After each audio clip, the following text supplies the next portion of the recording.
Welcome, friends. Fantastic to have you with us again. We are doing another session of trusting God to download some amazing kingdom business principles from some of the men and women in our church. Things they've walked out over years, download from their heart into yours. So thank you for being with us. I trust it'll be a time of encouragement for you financially and in your business context. And I'm very excited today to have Marthinus van Westhuizen with me. Marthinus is a man that's been in our church for a number of years, grew up here really, and has been in business in the local area also for a number of years. And it really has some fantastic stories, has walked an amazing journey, and I think seen God's involvement most steps of the way. So Marthinus, thanks for being here today. Thanks for chatting. Thanks for being willing to share some of the principles and practicals and stories that you have. Welcome. Oh, thanks, Alistair. Thanks for inviting me. It's a privilege being here.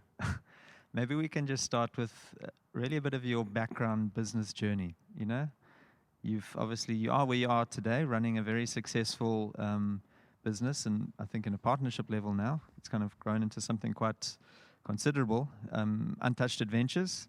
And that's been very successful, but it started very small. Share with us some of your story of how it started. Yeah, it's been many years now. I think looking back, just going through some of your questions that you asked earlier on, I just had some time to just think back and think how good God has been over the years.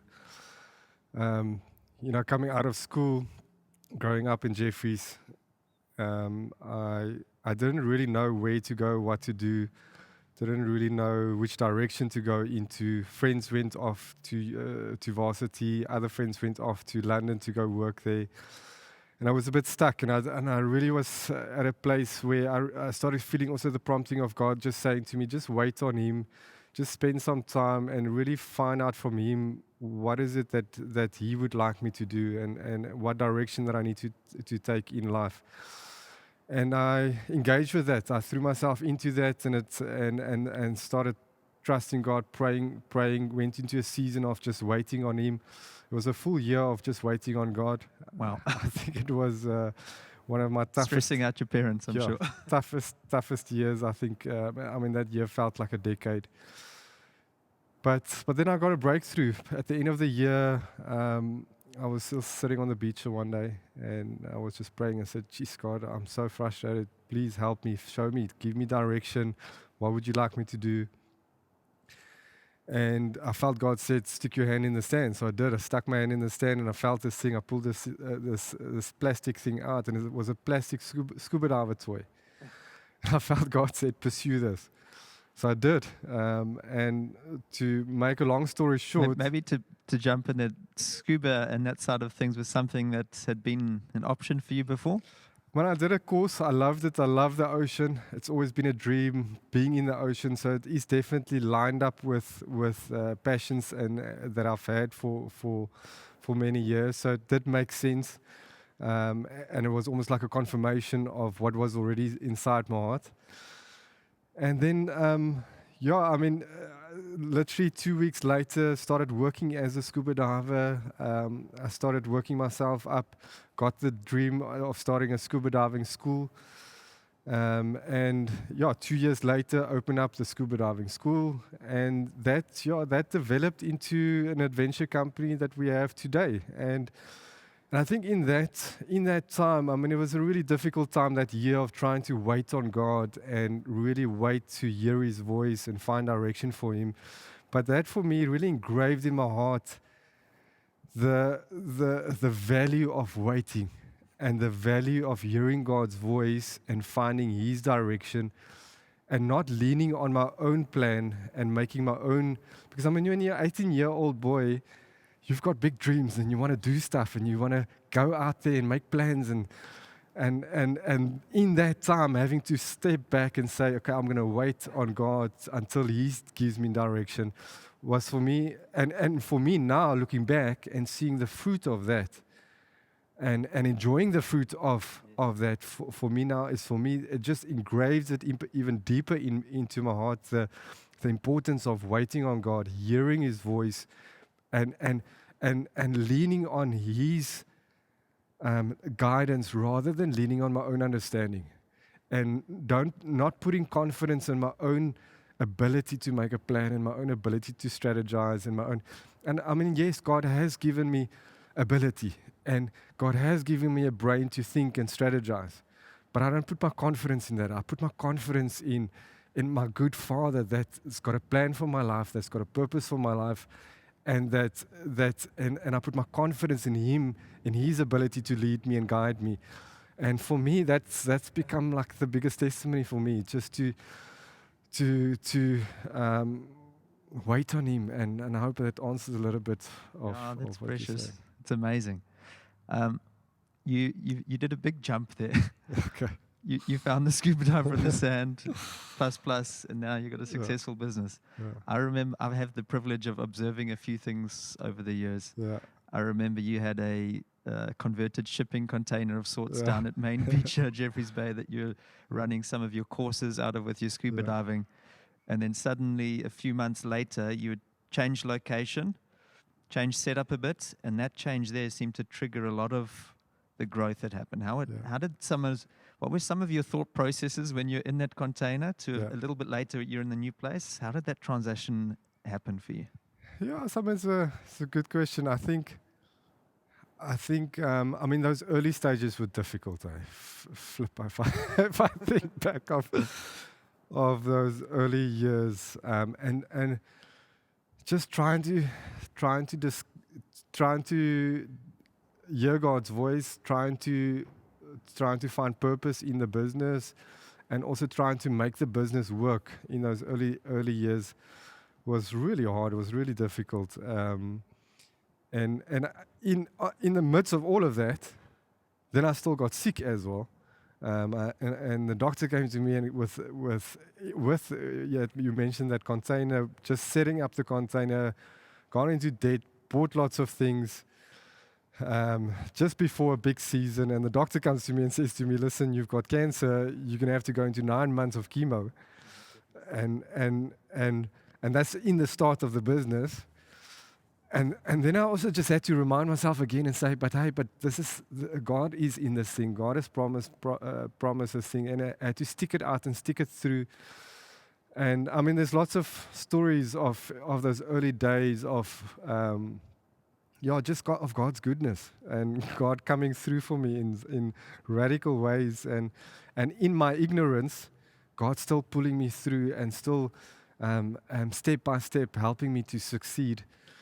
And finding purpose in what I was doing, and going through those stages of I went through different stages of trying it here in this location, finding out that this location is not really it's not going to work. Jeffreys Bay really battles with we don't really get international tourists, not enough international tourists coming through here. And then I realized, but I'm going to have to look at some other different areas. And that's where I started moving down to the garden route, to Tsikama, because we've got more of a flow of international tourists. But working in Jeffreys Bay has really helped me realizing the need of not just your international tourists, but also looking after your local clients and building local clients. And I've been very involved with the schools.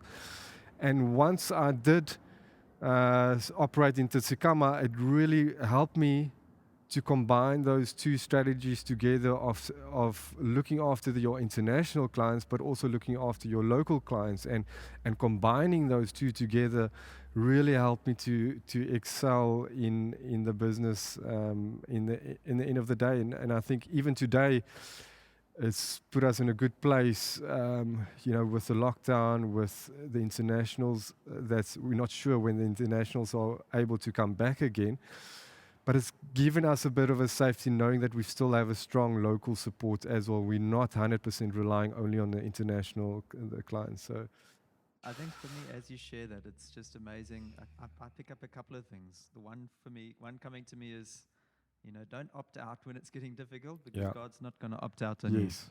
Yeah. And I mean, I would love to focus on that, because I think that for me was the core of my story, is don't give up. And I think I had it a bit better because I did not have a plan B. I didn't have an exit strategy. And I think too many people do in business. In the back of their mind, they've got a plan B and they've got an exit strategy. But I was convinced that I heard God's voice. I was committed to the process, and I did not have a plan B. This had to work. this was my only strategy.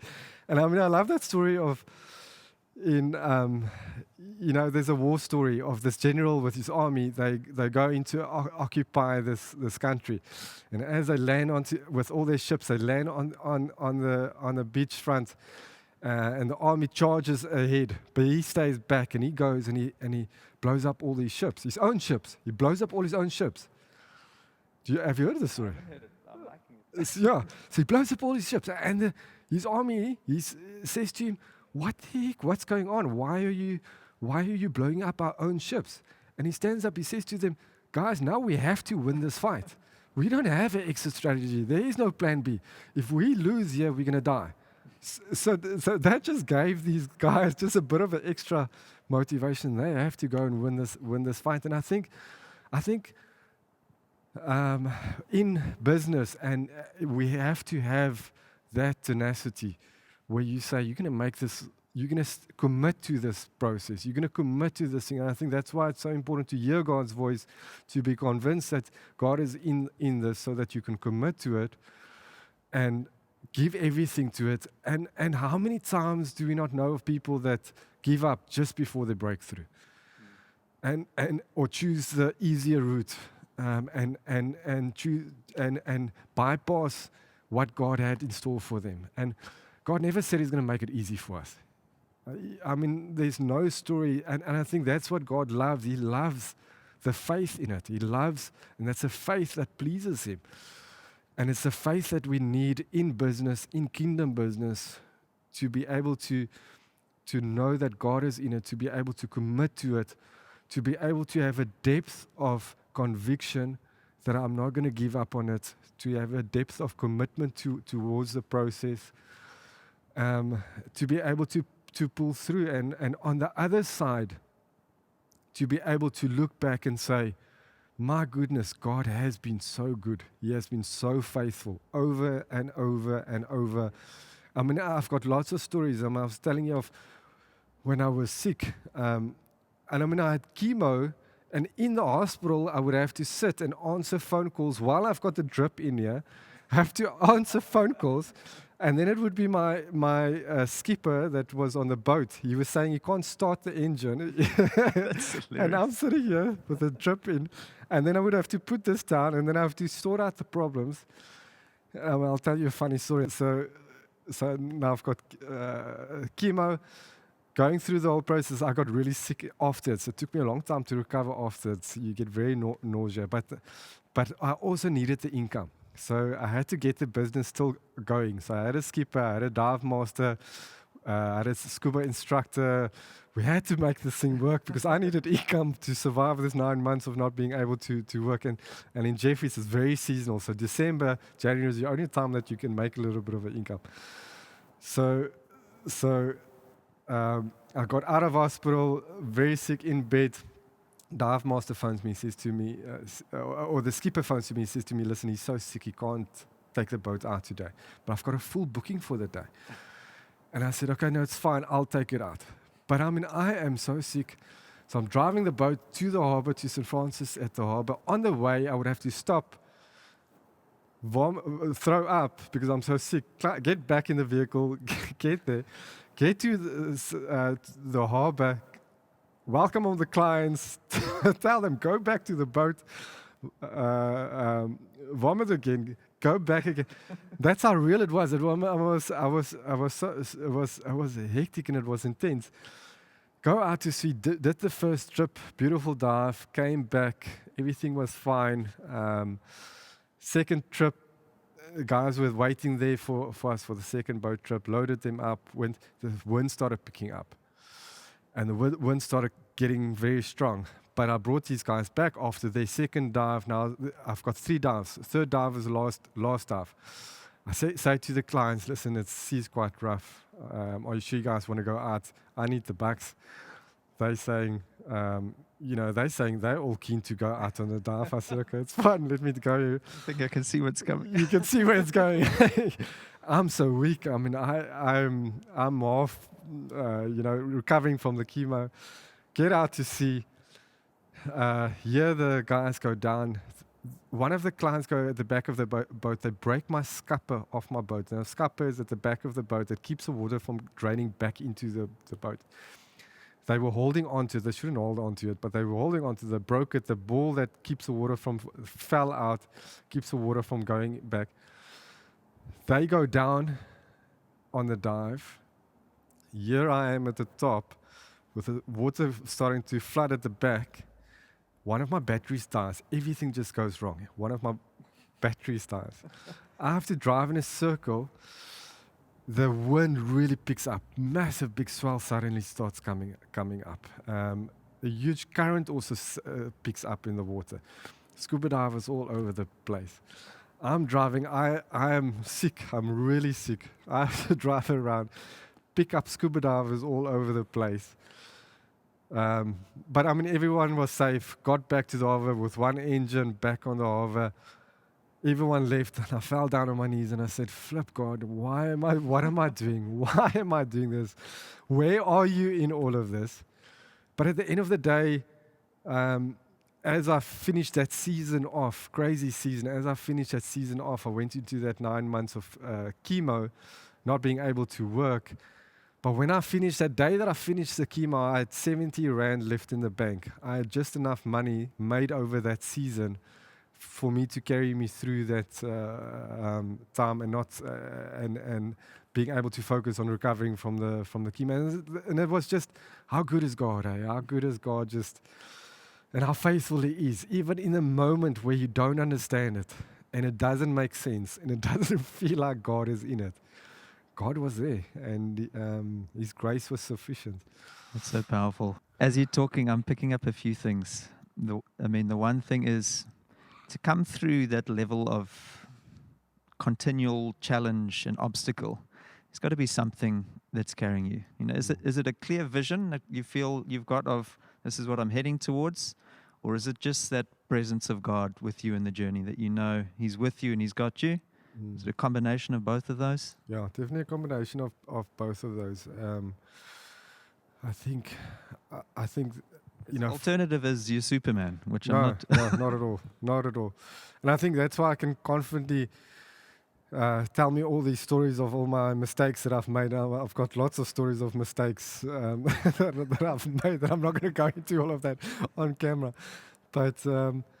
But I've got a confidence in God, and also because I've come out on the other side and I can look back and I can just see how faithful God has been in it, and I can confidently share these stories because of God's goodness. But for me, stuff that's really engraved in my heart, firstly, is that first thing of setting time apart to hear God's voice. I think that for me was one of the crux and the most crucial things. Setting that time apart and hearing His voice clearly, because that really helped me in those difficult times. Yeah. And it's like David, if you read it in the Psalms, he constantly reminded himself of what God has done for him and what God has said to him and the promises that God has spoken. And he would even say to him, he says, "Oh, my soul." He would talk to himself. He would write the Psalms to himself and says, "Oh, my soul, just wake up, remind. Why are you depressed? Why are you nervous? Why are you concerned about these things?" And he says, remember what God did for you. Remember what God said to you. And I think if you don't have that, if you can't stand on the promise, and if you can't stand on the word, and that's what God says. Faith comes by hearing His voice. If you haven't heard His voice, what are you basing it? Because what's the substance? If the word is not the substance, the promise of God is not the substance, then it's a weak foundation. Because then when that challenge comes, you're going to look for the exit strategy, you're going to look for the plan B, you're going to jump ship. If you don't have that substance of, and I think that's why it's so important to spend time with your Father, to hear His voice. And I mean, if Jesus, every time before he had a crucial moment in his life, he would go up the mountain to hear and spend time with his Father and hear his Father's voice. And I think for me, that is one of the principles that's really engraved in my heart, is to set time apart and wrestle with God and take the time. I mean, I thought the time was going to be a week. I thought maybe max a month. It ended up being a year before breaking through and wrestling with God and finding a direction in life. And I think that's really, really helped me. And that's one of the principles. And then on the other side, having the vision. Definitely, I do remember, sitting when you're going through that difficult times.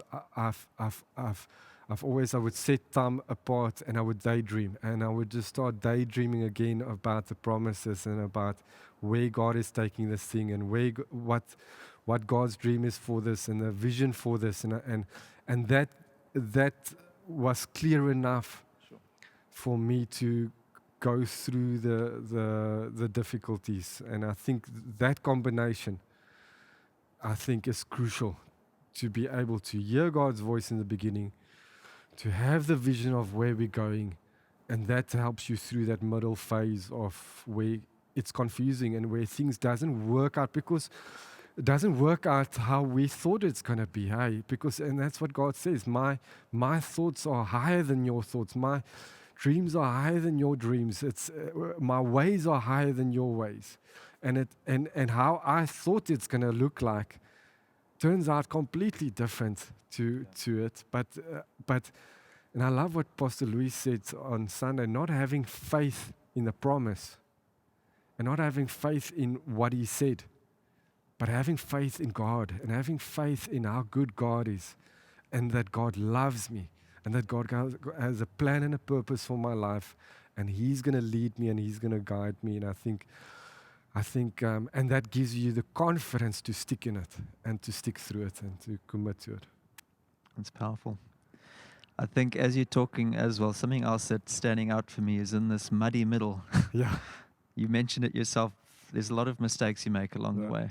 Yeah. And I think a lot of people maybe get trapped in that perfectionist thing of the fear of making a mistake. Yeah. But if I listen to your story, it almost sounds you need to have a commitment to be able to walk through mistakes because they're coming.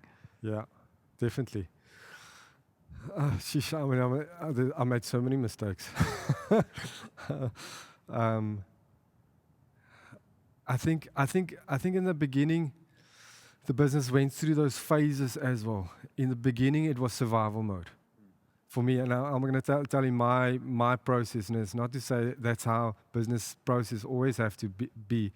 I think people should actually jump some of those phases, hopefully. But learn from your mistakes. Yeah, but I mean, the beginning was survival mode.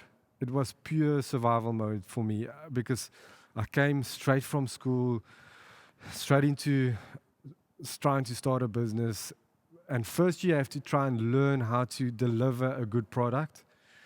And not having the experience. And I mean, for me, I think if any young guy comes to me today and asks me, give me my suggestion is, I wouldn't suggest doing it the same way. Rather go and work for somebody, learn from somebody else first, and then go over. Don't just jump in there and go and do your own thing with zero experience, zero capital. But that in and of itself is an amazing piece of advice, just that process of learning from others, because it's not, we don't do it on our own, do we? No, definitely. But that's the process I chose. and then, so that beginning was survival mode, and it was going month to month, trying to just get through the month, and your head is down, trying to work out how to deliver a good product, trying to work out how to run a business. But then I broke through into a different phase of business, and that was into a growth phase of business, and the business really started to grow. But that for me was just as stressful, because now you had to learn how to manage people and learn how to train people and develop people, because now they had to go and do it so that you can step out and start working on your business and not in your business. And it's a whole different transition to go from those two, and the stress of having to get the structures and the things systems in place for it to run smoothly and to keep growing, because if you grow too fast, you can implode. And I think that was the second phase for me. But then I also broke through into a third phase for me, and that was discovering the purposes of God that God has for the business. Realizing that the business is not just there for me to create an income, or for me to pay salaries, or for me to do something, but God gave me the business for a reason and for a purpose, and the purpose to advance His kingdom. And when I broke into that season, that was a whole new phase of understanding, finding out that, hey, that God has given me this business to advance His kingdom, to not only see finances released, to see finances released in the kingdom, but also to see lives change. Right. And not only to see my life change and my family's life being blessed out of the business, but to see many other people's lives change in the business. And I think that's been for me an exciting process to go through those phases into the. And I think that for me it's also the key today, is for a business to find God's purpose in the business. That there is a reason why God has given you that business to run and to manage, and I think that's a powerful thought for me, because I think it's like you say, if we know God carries the blessing and the grace for anything and everything to succeed, and when we know He has a purpose, not just for you as an individual, but in a business context, God's got a purpose for that thing, for the people in and around that. If I can align with that, then that becomes something that God wants to bless, because it's something that God's heart is for. That's it. So gives you confidence. What does that term, because you hear it around, kingdom business, what does that term mean for you? And how has that kind of started to roll out in your business context? I mean, that's a kingdom business for me. It's a business that is advancing the kingdom, that's advancing the rule and reign of the King, and he, with His values and with His principles, and how the business is advancing is going to be in different ways. But I think that's for me the core of it. If your business is not advancing the kingdom, it's not a kingdom business, you know. And I mean, there's different ways of course, with God releasing finances, so that the finances can be used to advance the kingdom. I mean, that is of course. And for me also as seeing, for me shifting, a big shift came to really focus on even my staff, and seeing God's kingdom advance in their lives. Yes. And I've really been enjoying spending a lot of time with them, mentoring and discipling them with values of the kingdom and ways of thinking of the kingdom, and a whole new and the truth, and showing them how the biblical truth really makes sense in a practical way in our business, in our lives, and spending a lot of time, and also giving them the realization that they are in contact every day with other people. And there's moments in that contact where they can be a tool in God's hands to make a difference in their lives, where they can take them on a kayak expedition, and they have a client that is full of fear because they don't want to then do, let's say they need to do a jump from the rocks, and they do the jump. They can go up to that person and do they have to do a jump from the rocks? Yes, that's a place where they can do a jump from the rocks, and people are normally scared of that. And once they've done it, they feel like they've achieved something. You know, we get people that come and do our adventures that's got no experience or that's never done anything adventurous ever in their life. And once they've done it, they feel so, wow, I can do it. And this guide can actually go up to them and say, hey, you've actually done this. You can do it. You can do it in life. And I mean, they can actually encourage a person in who they are and confirm who they are in life. And it's actually because that person is in such a vulnerable place, they can make such a massive big difference in somebody's life on the river while having fun, having an adventure, and being able to see that, hey, this is what God has given me. It's not just a job. It's not just a business. God has given this to me as a tool to advance His kingdom, to represent Him, to represent who He is as a loving Father, as a kind Father. And I think for me, that makes business so exciting. I think that's why I've got such a passion for business. Because it is, for me, it feels like it's one of the most effective tools to advance the kingdom. That's amazing to me. So you can have one day where you don't cut your profit margin, but you touch a few lives. Yeah. And it's been all worth it. That's it. And I think that for me is the key, where business is not anymore about the numbers. It's not only anymore just about the numbers. And I think that's a big shift that we have to do, because we can get stuck in the numbers, especially when you're in that survival mode. Because, I mean, you're just trying to get through so you're looking at just the numbers, and and then you're going into that growth phase where you're trying to get profit and you're trying to increase your profit. So everything is about the success of your business then is based on, at the end of the day, what is your net profit that you've made. But we have to switch over where it's not about the numbers anymore. That where the success of our business is based on how we're advancing the kingdom of God through the business. How we're advancing people's lives through the business. The numbers can do whatever. And I mean, God will, when we are advancing the kingdom, God is going to back it up because we're advancing His kingdom. And He says, seek first my kingdom, and I will add all these things. So yes, the numbers will follow, but I'm just saying, where's my focus is not only on the numbers.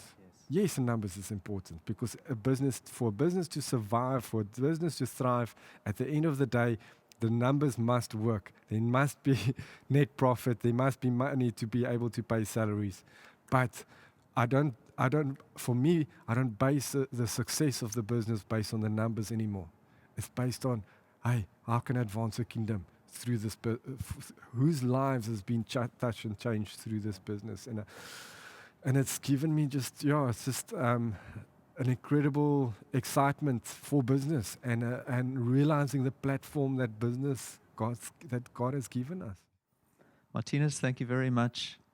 It has really, really been encouraging just for me, even sitting here, gleaning and learning something from you as you share. You carry such a heart of God, with such a humility in your story and in your life, the way you carry yourself and live. And I think there's a lot we can all learn from you and from the process that God has walked with you. So thank you so much. Thanks, Alistair. What a privilege.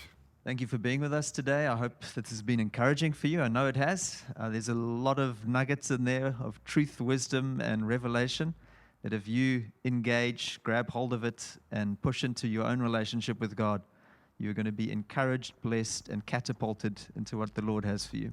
Thank you for being with us today. Bless you. Well, there you have it, ladies and gentlemen. I hope that's been an encouraging time for you, just listening to the heart that we've had shared so wonderfully through that interview. And I want to really encourage you in this time. God's got something for you. If you find yourself in a place that you just need some prayer in and around your finances or business, or you need someone to chat to just with a few thoughts and advice, you can contact our church in this time. We've got a number of people who've made themselves available, mature men and women in the church who've really walked the road with God and have got something to share and impart. You can contact our Victory Church hotline at the moment. Contact that number that's showing on the screen, and we'll be able to set up a time that someone can connect with you, pray with you, encourage you, and speak into your situation a bit. So bless you, and we are really trusting that God will unfold His purposes in your specific situation in this time. Thank you.